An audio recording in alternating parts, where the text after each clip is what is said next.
I think that Joe Biden really embodies one of the key traits, really kind of the spirit of the Netroots, and that's his candor.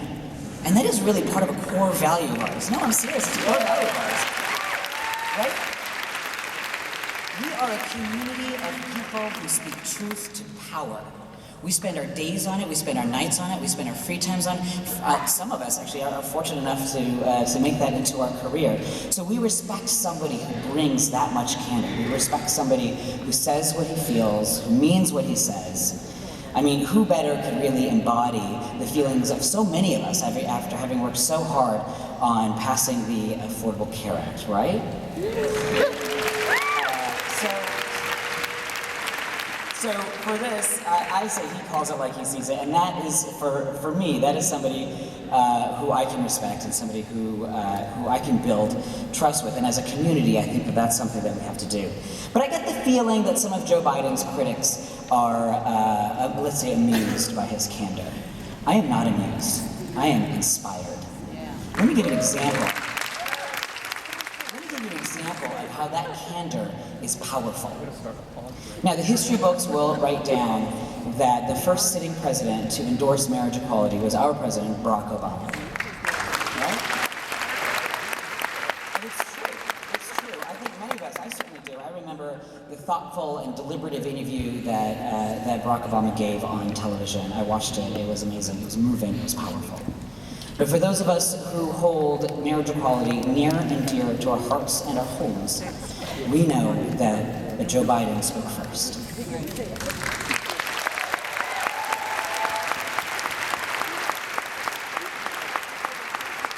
He made his remarks, possibly unplanned, certainly candid, but he knew what he was doing.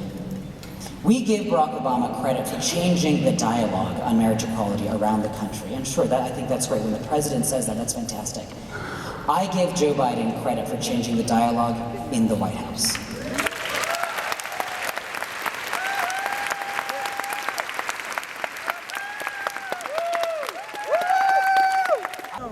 So, Netroots Nation, could all of you give a boisterous applause to the Vice President of the United States of America, Joe Biden. Very much.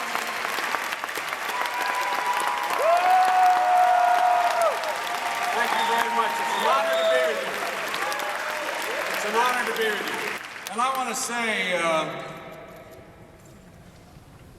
to my host, my introducer, Arshad. You know, don't move that thing. I got to talk about what I'm going to talk about, okay? So just hold still, guys. I got to say that I'm flattered that he ascribes so much to my just saying what was true and what the American people had already decided. And I want you to know that, to set the record straight, that my comments on Meet the Press were not planned, but what was planned and understood is when I get asked a direct question, I give a direct answer.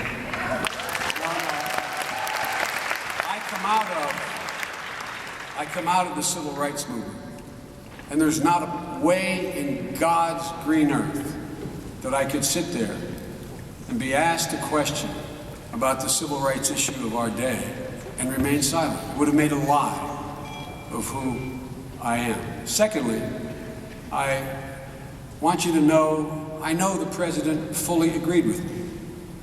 There's a tactical difference possibly within the White House as to how and when. But, you know,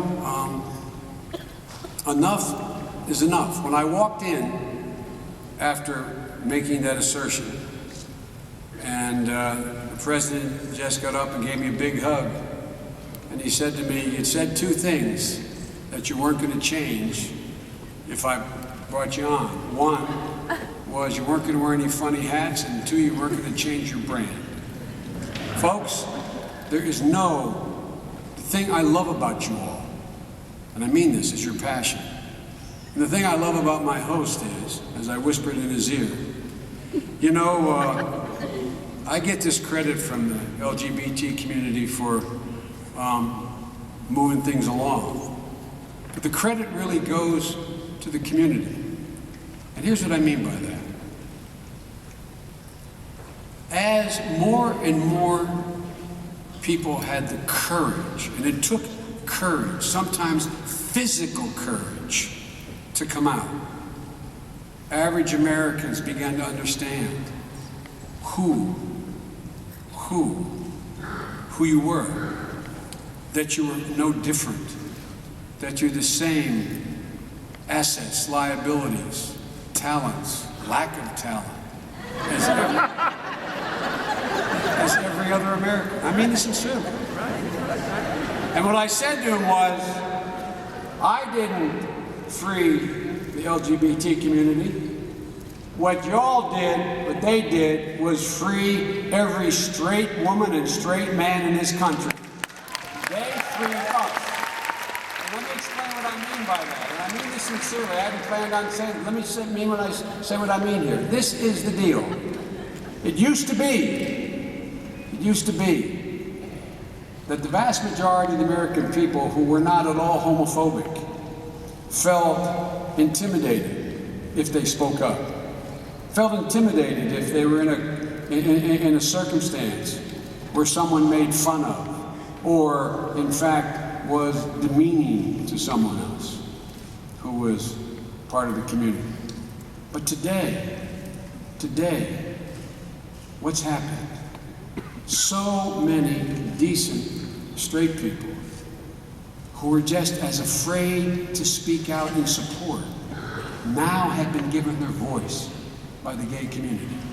It's made America better all across the board. So I say thank you to the gay and lesbian community. I mean that sincerely. I want to begin by explaining very briefly why I've been late.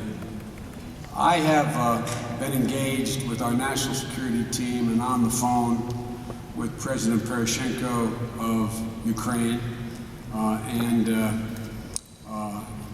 in dealing with a very tragic circumstance that you've probably already heard about, which is that an aircraft, a Malaysian aircraft, heading from Western Europe to Kuala Lumpur, as it crossed or is near the border of Ukraine and Russia, apparently, I say apparently because I don't have we don't have all the detail. You don't want to be sure of what I say. Apparently, have been shot down. Shot down, not an accident. Blown out of the sky. We've seen reports that there may have been American citizens on board. And obviously, that's our first concern. And we're now working every minute to try to confirm those reports as I speak. This is truly a grave situation. Nearly 300 souls have been lost. The families need consolation and our prayers. And there are many questions that need to be answered. And we'll get those answers. And we will take the next steps accordingly. You know, I learned an important lesson a long time ago in my career, that showing up is half the battle. So I want to thank you for showing up, for always showing up. Since well before we came into office, you've been showing up, and you've never left. Your passion has been the fuel that has energized everything we have done and continue to try to do. You helped us debunk the central premise of our opponents, that progressive government is the cause of our demise rather than the source of our solutions. You have done that with us.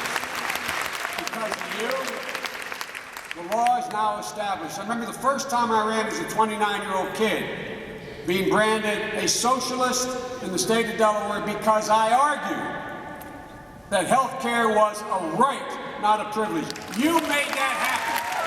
You made that happen. It is monumental. That's a big fucking deal. It's a basic human right. Because of you, we've recognized basic and fundamental rights of equality in the LGBT community. Not what I said, what you followed on, what you argued, what you insisted on.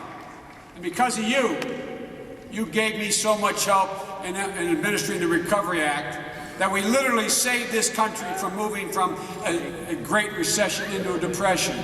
And we established, because of your help, that progressive government did and does have a role in the economic health and well-being of the American people. So thank you, thank you, thank you.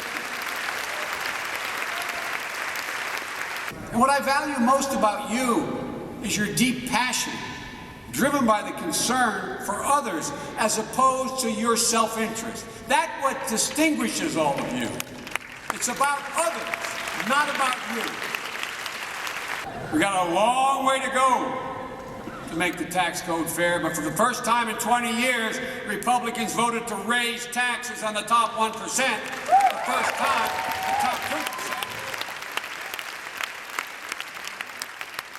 And I continue to believe that closing loopholes like earned income tax credit, carried interest, and all the other loopholes, over $600 billion of them, that the wealthy take advantage of, they don't need and does not add to productivity. That should continue to be our target, not to go after the wealthy, but to make sure everybody's in the deal, everybody pays their fair share. And what all of this has made me think of is a basic question that I think we need to answer, and you're in the process of answering it as well. What are our priorities? What is most important to us? What do we care about most? What is it that will make America more fair, just, and prosperous? Not just for some. And ladies and gentlemen, we have to be clear. We have to be crystal clear on what are the fundamental organizing principles we think this democracy rests upon, and fight like hell to make sure they are sustained and maintained. Because it's on those organizing principles that we're able to potentially build a much better, fairer nation. And let me tell you what I think those organizing principles are. First and foremost, I believe in a nation that stands for equal rights for all Americans. That includes the right to choose. It includes the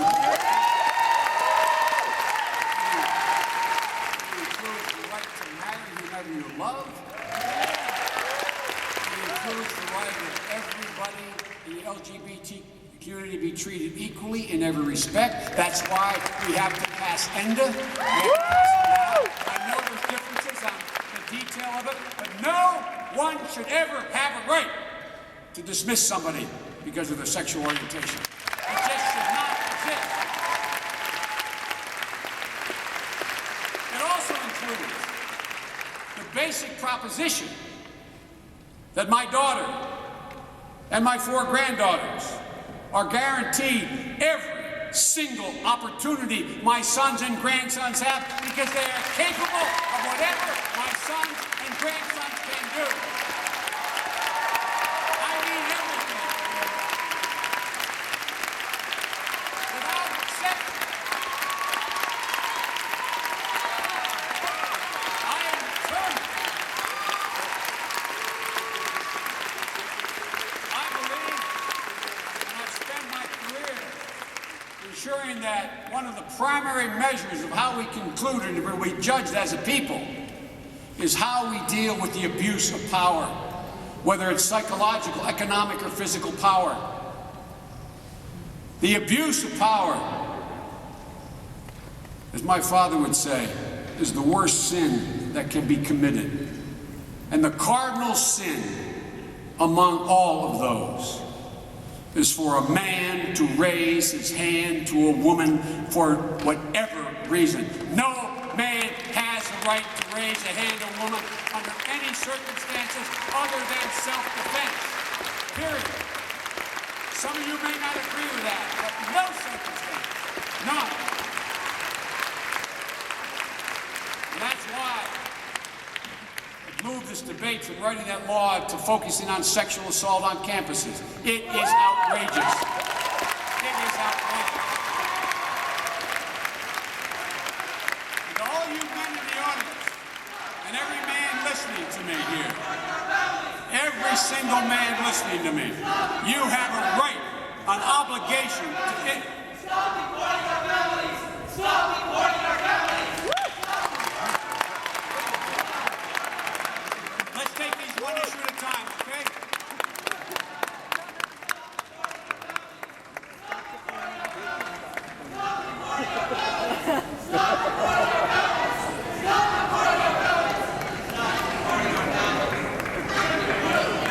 respect your view and I share your view, but let me take these issues one.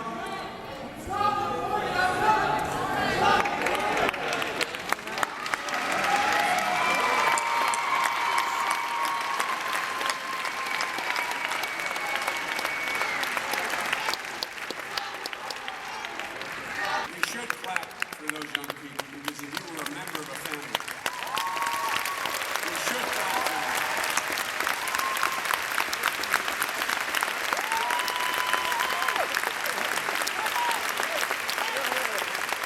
Can you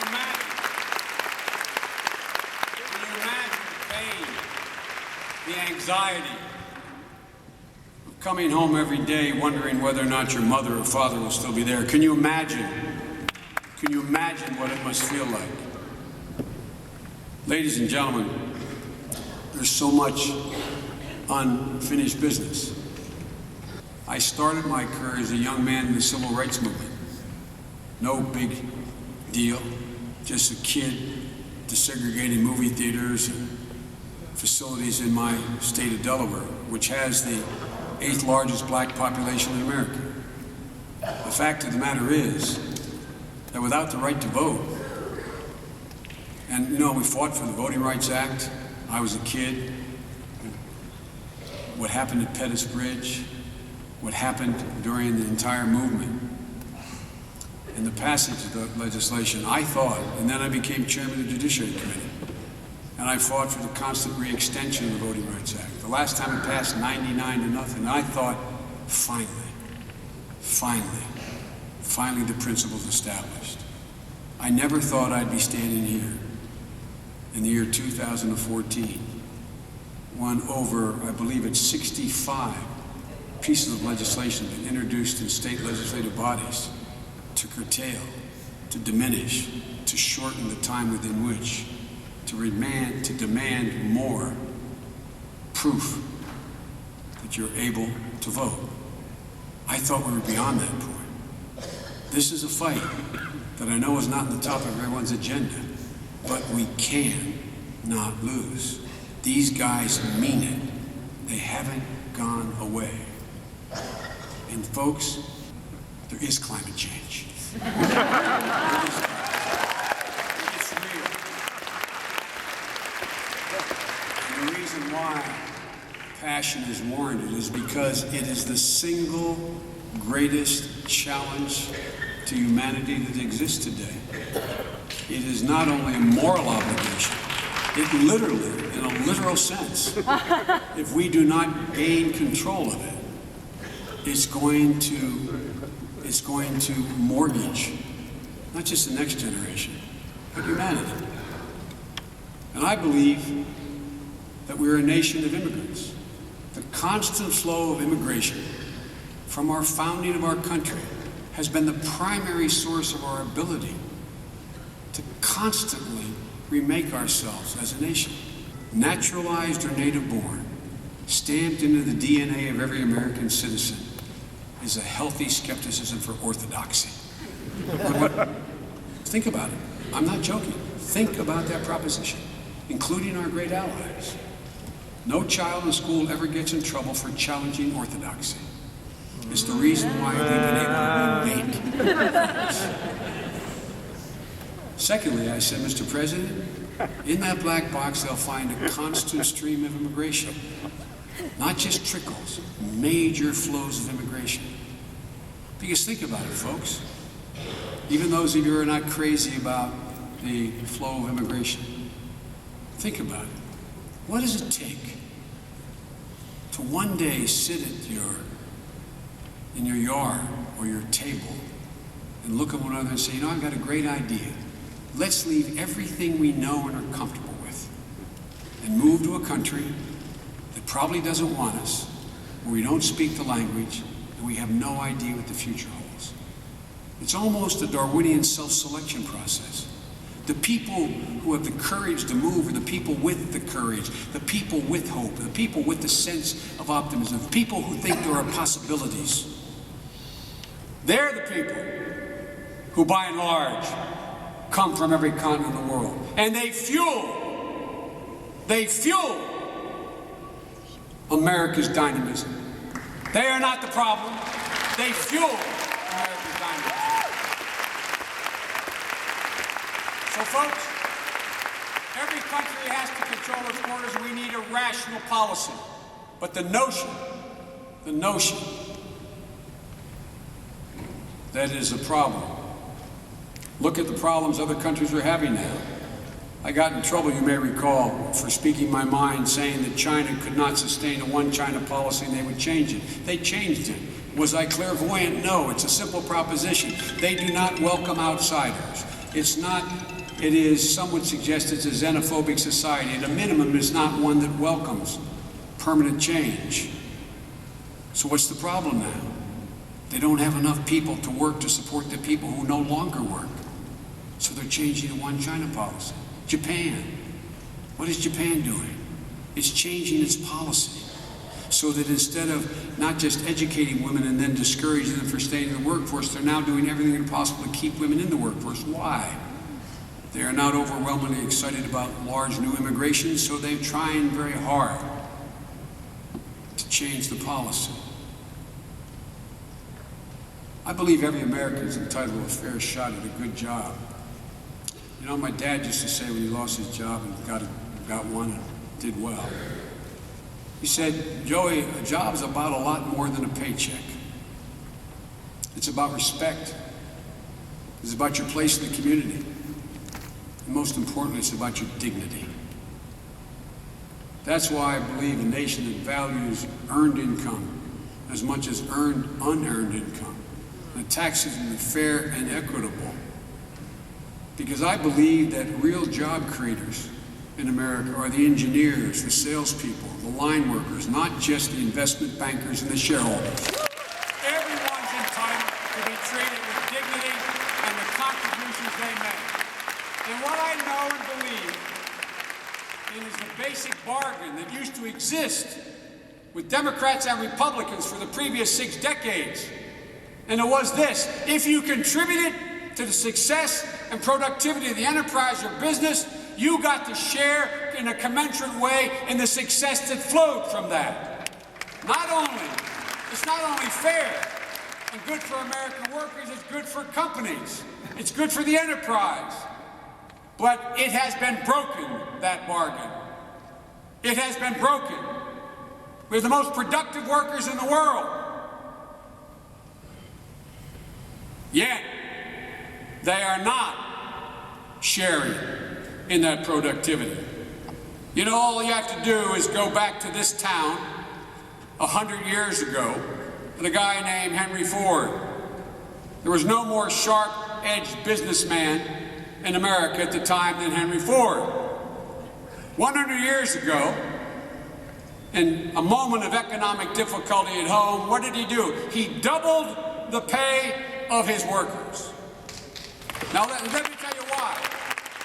It wasn't an altruistic undertaking, although it may have been. What it really was about is he understood basic economics. He understood it was good for business. It boosted productivity, it reduced turnover, it created loyalty and prosperity that allowed his workers then to go out and buy Ford automobiles. His profits soared and sales went up after he doubled their salary. He understood that when people get paid more, the economy grows, more products get bought, the rich get richer, the middle class grows, and the poor have a vision for a way up. But that bargain's broken today. And restoring that bargain, I can say without fear of contradiction, is the President and my highest priority. The single most significant thing we can do.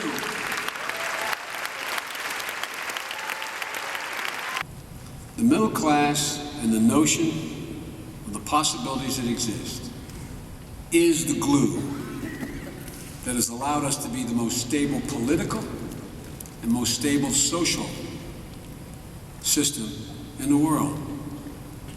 When that begins to fray, much more will fray than loss of economic opportunity. How do you define an American? I challenge you to define an American other than a commitment to principles. It's not religion. It can't be on race. It can't be on culture, ethnicity. Within 3 years, those of us American Caucasian of European descent will be in a minority in America. That's not bad. It's neither bad nor good. It's just, it shows how diverse we become. So in a nation, a democracy, as heterogeneous as ours, it can only function and deliver results, progressive results, if we arrive at consensus. It is impossible to run this country absent consensus. The American people are sick and tired of the way in which American politics is conducted today. And we need to resist the urge to respond in kind. The opposition knows that the American people agree with us on every major issue. Minimum wage, marital equality, immigration reform, equal pay for women. I go down the list. Look at every poll. But the best way for those who oppose our progressive views to succeed is to convince the American people that we're all the same, that it doesn't matter. We're all venal. Washington can't function. And who are the people who walk away when they're convinced that that is a truism? The people who need us the most. The people we care about the most. The elite don't walk away because they understand the consequence of government. People talk about America being divided. The American people aren't divided. Politics has divided America. The American political system has divided America. They are not inherently divided. Our message to the American people should be about expanding dreams and ambitions, not downsizing them. Because these possibilities are real. We can make it happen. Do not be discouraged. Do not be discouraged by what the last 8 years have delivered. We've been through these periods before. Your energy and passion has been and will continue to be the force that drives this debate. You prove that the American people are always ahead of their elected officials. And think, I'm not just trying to be nice to the population. Think about it. They've always been ahead. In civil rights, in the civil rights movement in the 50s and 60s, the American people were beyond where the congressional presidential leadership was. Look at what just happened. The American people are way beyond where their elected officials were on marriage equality. I could go on and on and on. So I'm here to say just one simple thing. We need you. I need you. The country needs you. We've come a long way together. We have a lot further to go to get home. So let me close by saying that the history of the journey of this great country has always been forward, fueled by optimism, commitment, that's unleashed passion for the values that make this country exceptional, where there is a consensus among the American people. Believe in the American people. I know you're all really well educated. There's a tendency among the highly educated, sophisticated population, Democrats and Republicans, to somehow think ordinary people,